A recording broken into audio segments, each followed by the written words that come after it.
March 27, 1999, a date etched in the annals of history. Night had fallen over Serbia, casting a shadow over the war-torn land. A raging storm tore through the sky as if nature itself was reflecting the turmoil below. Rain lashed down, wind howled, visibility almost zero. The elements were unforgiving, a night for neither man nor machine. Streets lay deserted, airfields abandoned. But high above the chaos, a lone warrior prepared for battle. The storm was his cover.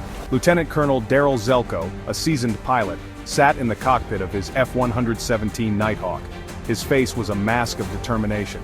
He was a ghost in the machine, a phantom in the storm. The Nighthawk was his trusted steed. Zelko's mission bomb, the Serbian Air Force Command Center in Belgrade. A task of immense importance, a critical blow to the Serbian war machine. Success would shift the balance of power. The tension in the cockpit was palpable. He knew the risks. Every decision, every maneuver was a matter of life and death. This was no ordinary night, and this was no ordinary plane. The stakes were higher than ever. The F-117 Nighthawk, a marvel of modern engineering. A symbol of stealth and precision. Designed to be invisible to radar, it was America's secret weapon. A technological marvel that could turn the tide of war. Zelko, strapped into the heart of this technological beast, carried the hopes of his nation. His mission was clear, his resolve unwavering. Zelko was part of Operation Allied Force. NATO forces were engaged in a brutal air campaign against Serbia. The Serbs, under the iron fist of Slobodan Milosevic, were committing atrocities in Kosovo. The world watched in horror. The Nighthawk, with its stealth capabilities, was deemed essential for this mission. It could penetrate heavily defended airspace, deliver its payload, and vanish like a phantom. But tonight, even the Nighthawk faced its toughest challenge yet. The initial plan called for a strike force. F-117S, alongside F-16 Vipers, would attack under the cover of darkness. But the storm threw a wrench in the works. The F-16S, their technology no match for the raging weather, were forced to turn back. Zelko, however, pressed on, alone. Unbeknownst to Zelko, deep within a Serbian bunker, another group of soldiers prepared for war. These soldiers, hardened by years of conflict, knew the stakes were high. They were not just fighting for their country, but for their very survival. Lieutenant Colonel Zoltan Dani, a seasoned veteran, commanded a Serbian anti-aircraft battery. His experience and tactical acumen made him a formidable opponent. Their weapon of choice, the formidable S-125 Neva Pekora missile system. This system, though older, was still highly effective in the right hands. Dani and his men were the last line of defense. They knew that failure was not an option. Their orders: protect Serbian airspace at all costs. This was a mission they took to heart, understanding the gravity of their responsibility. The night was their ally, the storm their shield. The cover of darkness and the raging storm provided the perfect conditions for their operation. They scanned the skies, their eyes peeled for any sign of enemy aircraft. Every shadow, every flicker of movement was scrutinized. The Nighthawk, for all its stealth, was not entirely invisible. Its advanced technology made it a challenging target but not an impossible one. Its unique shape, designed to deflect radar, created a faint, almost imperceptible signature. This signature, though minimal, was enough for a trained eye. A blip on the radar screen. A fleeting moment that could mean the difference between success and failure. A whisper in the wind. The slightest hint of an approaching threat. Dani, a master of his craft, knew this. His years of experience had taught him to trust his instincts and his training. He drilled his men relentlessly, pushing them to their limits. Every exercise, every drill was designed to prepare them for this moment. Tonight, their training would be put to the ultimate test. The outcome of this night would be determined by their skill, their vigilance, and their unwavering resolve. Section 4. A moment of truth.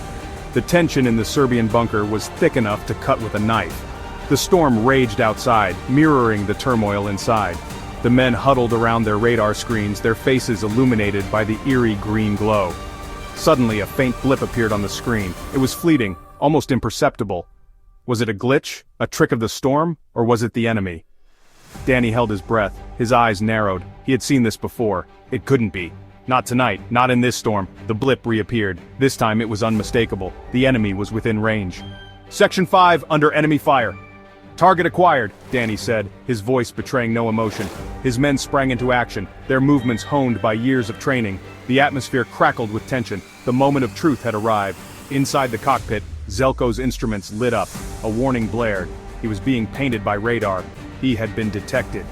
"Damn it," Zelko muttered under his breath. He knew the risks. He had flown into the belly of the beast, and now the beast was awake. He banked the Nighthawk hard, trying to shake off the radar lock, but it was too late. A missile roared into the night sky, its exhaust a fiery tail chasing after him. Section 6. Evading capture. The missile streaked towards the Nighthawk, its target locked. Zelko, a skilled pilot, pushed his aircraft to its limits. He jinked and weaved, trying to evade the incoming projectile. But it was no use. The missile found its mark, detonating in a blinding flash of light. The Nighthawk, crippled and ablaze, tumbled through the sky. Zelko struggled to maintain control. The cockpit alarm screamed at him. He knew he had to eject, now. He pulled the ejection lever. The force of the ejection seat slammed him back into his seat. The last thing he saw before the canopy exploded outwards was his beloved Nighthawk, engulfed in flames, spiraling down towards the earth. Section 7. A meeting of warriors. Zelko landed hard, his parachute billowing above him. He was alive, but the relief was short-lived. The ground beneath him was foreign, hostile, and fraught with danger.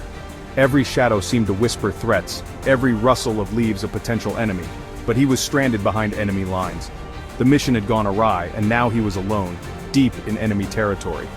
His training kicked in, reminding him of the protocols, the survival tactics, the mental fortitude required to endure such a situation. The night was his enemy now. He had to disappear. The darkness was both a cloak and a curse, hiding him from view but also concealing dangers. He moved with calculated precision, every step a gamble. He cut himself free from his parachute and melted into the darkness. The fabric that had saved his life moments ago was now a liability. He needed to be swift, silent, and invisible. He knew the Serbs would be scouring the countryside for him. The enemy was relentless, and their familiarity with the terrain gave them an advantage. Zelko had to rely on his wits and training to stay ahead. He had to stay one step ahead. Every second counted. Every decision could mean the difference between life and death. The adrenaline coursed through his veins, sharpening his senses. For 8 long hours, Zelko evaded capture. The night seemed endless, each minute stretching into an eternity. He moved from shadow to shadow, always alert, always listening. He hid in ditches, under bushes, praying that he wouldn't be found. The cold ground was his bed, the rustling leaves his lullaby. His mind raced with thoughts of escape, of survival, of home. He could hear the Serbian patrols searching for him, their voices echoing in the night. The beams of their flashlights cut through the darkness, searching, probing. He held his breath, willing himself to be invisible. Finally at dawn, an American search and rescue team found him. He was safe. The ordeal was over. The sight of his comrades was a beacon of hope, a promise of safety. Exhaustion washed over him, but so did relief. Years later, Zelko met Zoltan Dani, the man who shot him down. The passage of time had transformed enemies into acquaintances, and the battlefield into a distant memory. They met as warriors, not as enemies. The respect between them was palpable, a mutual acknowledgement of their shared experiences and the roles they had played. They shared a meal, they shared stories, they shared a bond forged in the crucible of war. The conversation flowed easily, bridging the gap between their past and present. The downing of Zelko's Nighthawk remains a testament to the fickle hand of fate in war. It was a moment that changed the course of their lives, a reminder of the unpredictability of conflict. It is a story of courage, of skill, of survival. The bravery displayed on both sides is a testament to the human spirit's resilience in the face of adversity. It is a reminder that even in the darkest of nights, hope can still flicker. The dawn always comes, bringing with it the promise of a new day and new possibilities.